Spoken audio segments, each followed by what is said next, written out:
Hello everybody and welcome to Storm Raids, and today I'm going to be doing my weekly wrap-up. I read quite a bit this week.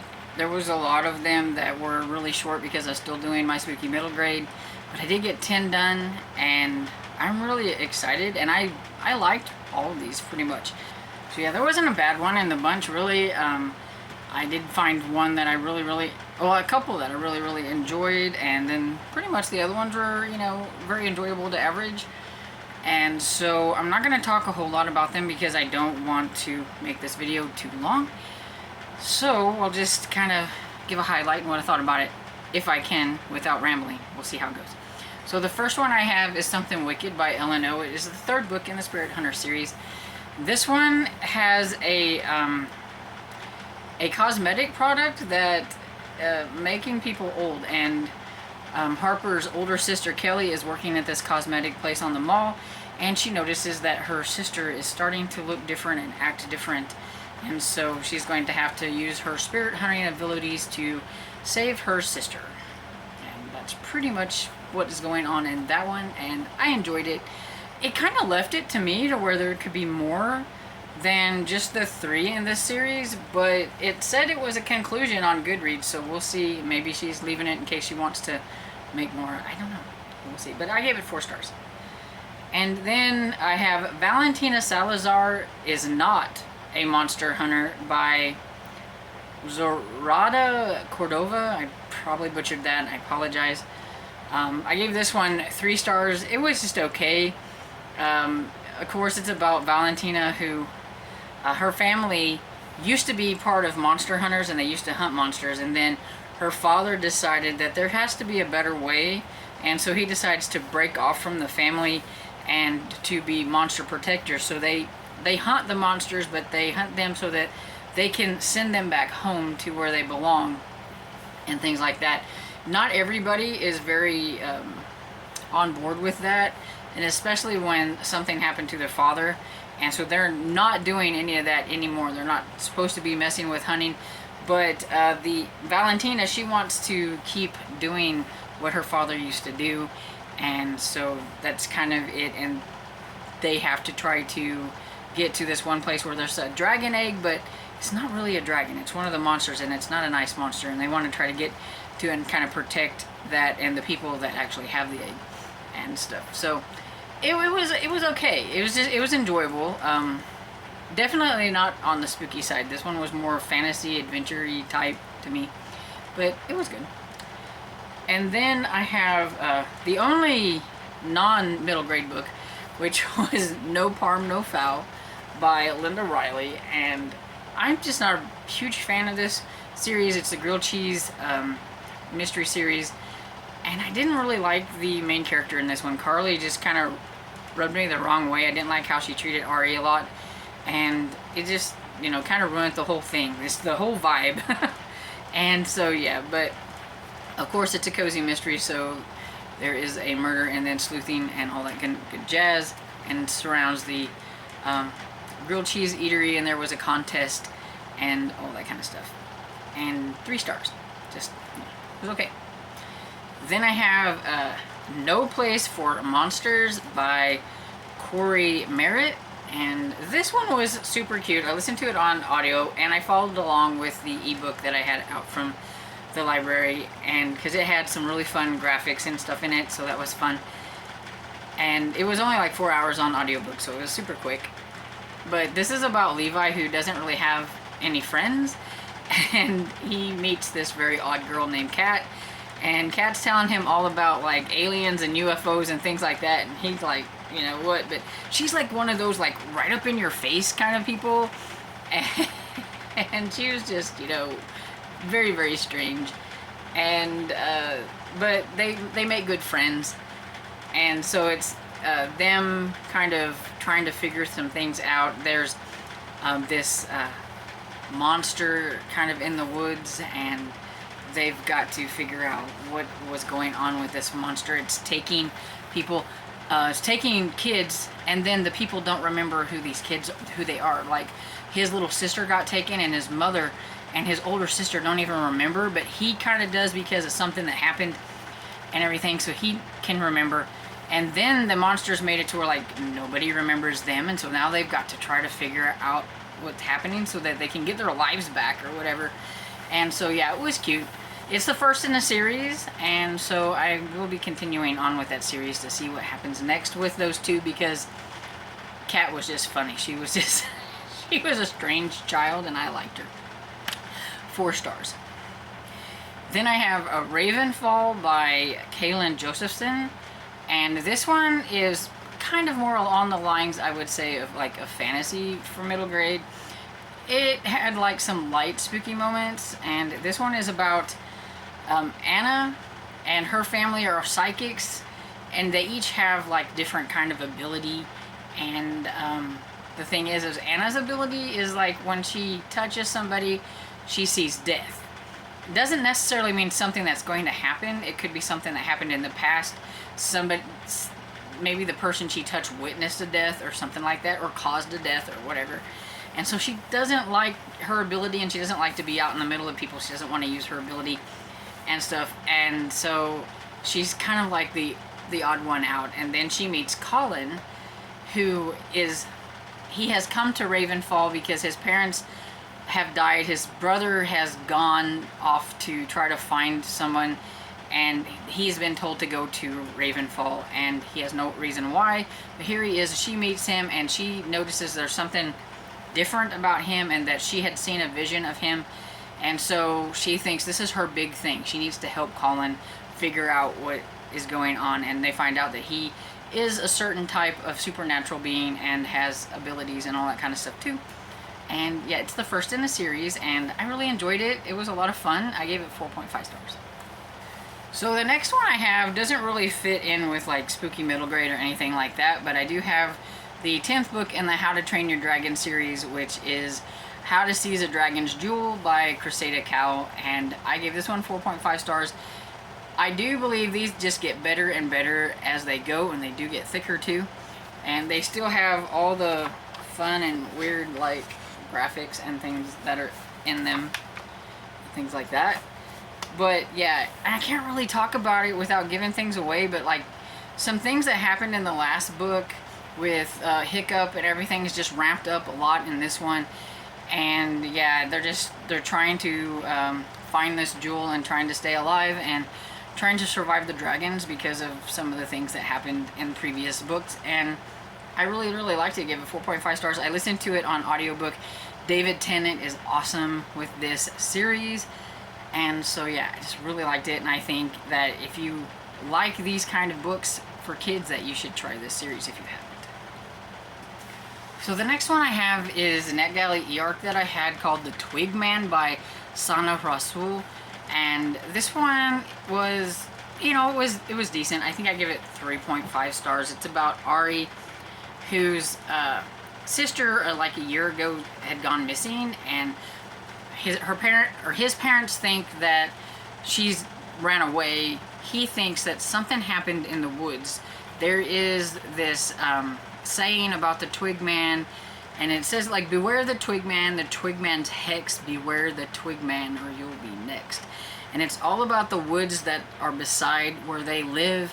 And so he goes into the woods trying to figure things out and upsets the Twig Man.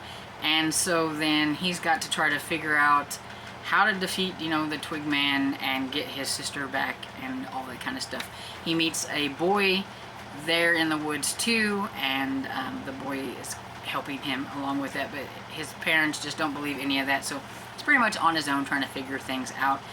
And you know, it was just okay. There were certain parts where I thought it kind of was a little slow, and some things were just explained that I don't think, you know, was like overly explained maybe, but overall it was a decent spooky middle grade. Then I read a graphic novel. I had Garlic and the Witch by Brie Paulson. This is the second book in the Garlic series, and I liked this one. I gave it 3.5 stars. I liked Garlic and the Vampire more, but this one was okay. I think my problem was that I didn't really like where it went and what was happening with Garlic in this one. I wasn't prepared for that, I guess, and so it was just strange to me, but we'll see how it goes if there's going to be more in this series. I don't know. But yeah, I like Garlic and her bravery whenever she takes on the task of doing things. And the witch needs some blood root for the vampire, for the count. And so she says that she would go to the market, the magic market, and get it. And the count goes with her. So they go on this adventure to the magic mart and stuff. And it was cute. I liked it. It's very autumnal. So I think if you're looking for like something that's not spooky, but it's just fun, and it's got great like autumnal vibes, then you would like this. Then the next one I have is another e-arc that I had, and this is Monster Club by Darren Aronofsky and Ari Handel. And it's about a group of kids, as you can see here. I cannot remember all of their names. They have nicknames, so we have like Doodle and Yoo-Hoo, Hollywood, Smash, Beanie, I think that's them. But yeah, that's pushing my brain right there.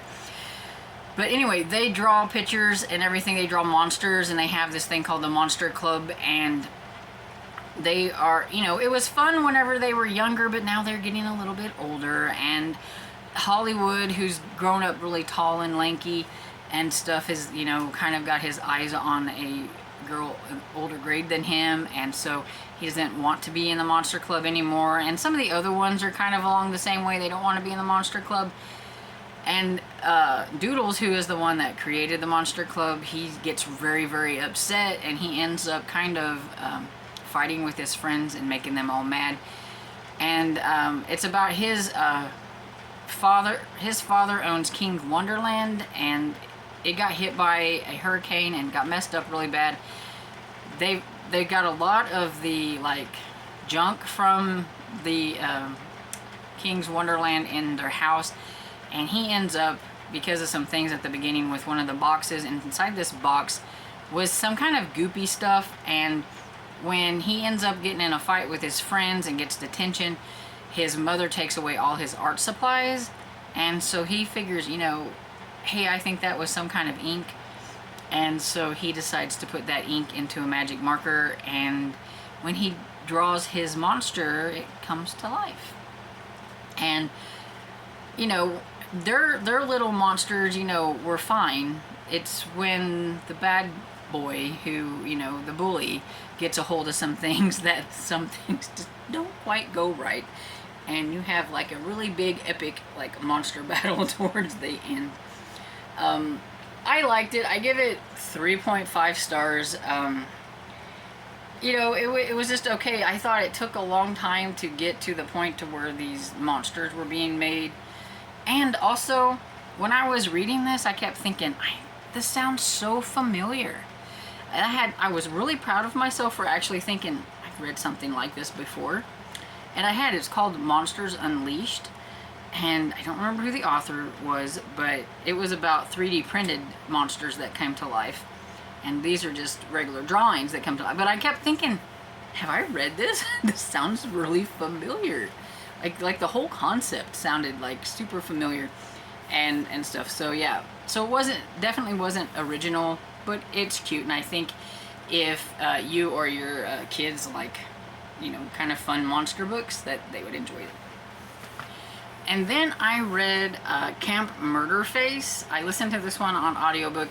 It was by Josh Burke, and it's one that my friend last year, I remember her reading it and she really enjoyed it. So I decided to give it a try, and I liked it. I thought it was a lot of fun. I can't remember the names of the people. I was doing so well with names up until now, but now I remember why it was so hard for me to remember them. I looked it up, and it's about Corin and Tez. Those are like different names, and so yeah. And this is set in 1983, and they have gone to a summer camp, and this camp is just a little strange. I could tell right off the bat. Corin, you know, is getting some vibes, and Tez, there's just some things happen, and then they see some weird things really happen in the flames, like these ghostly type things in there. But it seems like they're like the only ones that are really in tune to this strange stuff that's going on. the more they go along with it, the more really weird things start to happen to them, the more they try to figure out, you know, what in the world is going on. They know that this camp, Sweetwater, had been shut down for a long period of time before it's been opened again. So what was it that happened to get the place shut down? And so, you know, they're looking to try to figure this out. And it definitely had some spooky little spots to it that I thought were a lot of fun. I do think that kids would really enjoy this. And yeah, it's a series, so there's another one, and I have it back here on my list from the library. I don't know if I'm going to get to it in time, but yeah, I like to give it 4 stars. You know, spooky camp middle grade books are not original at all, but I like the characters in this, and it was just a lot of fun. So, and I think I said that I read 10, but I forgot. I did finish up one that I have been I've been working on it, because I did have a dud. We'll just say that. I had a dud. I have to go get it, though. So instead of reading 10, I did officially finish read 11, but basically it was really finishing like the last 40 pages of this. So I don't know if you could call it like read this week, but most of it had been read already. And I just kind of put it to the side because I just wasn't that interested in it. But I was like, you know, I really need to finish this. So Closed for the Season by Mary Downing Hahn. This is my first book by her, and maybe I just picked the dud out of the bunch because it was boring, and there was nothing spooky really about it except for this cover. This cover is very misleading. Even the back of it, whenever you read the back, it's very misleading. It sounds so spooky from the back, and it's not. And it's about Arthur and Logan. Yeah. So Logan is new to this place, and I don't even remember where it is, but they just moved next door to this kid named Arthur, who was not a huge fan of Arthur. He's just one of those kids that doesn't know boundaries, and like, he just goes right into your house and starts munching on your food and doesn't think about it, you know, kind of one of those. And he pretty much just says whatever he's thinking, even though it could get his face smashed in, type of thing. Logan's mother doesn't really like him hanging around. But there is this place that it was called the Magical Forest. It was like some kind of like amusement park, and there was a murder that took place in Logan's house, and so he's kind of curious about what happened, especially when it involved some money laundering or some money. They thought that the old lady had taken it and that somebody was trying to find the money, which is why she was murdered. And so they're trying to figure it out and things like that. And that was it. Riding around on their bicycle, going to the library and looking for things and trying to figure out what happened. But it was super short, and it just took me forever because I didn't care, and I put it down, and I only had like 40 pages left, but I just didn't care. But I'm like, you know, I'm gonna finish this so that I can say it's finished, then I can remove it from my shelves. And so yeah, it's done. I give this one 2 stars, so it's probably the lowest one on this week. So there's that. So yeah, a lot of books, but a lot of them were on audiobook. Then I had short graphic novels, and then they were short books like that. So I know it sounds like a whole lot, but yeah, I mean, middle grade, they don't take long to read. So have you read any of these books? Did I pique your interest to try any of these books? Let me know down in the comments, and I hope you enjoyed this video, and if you did, please give it a thumbs up and subscribe, and I will see you all in the next video. Bye!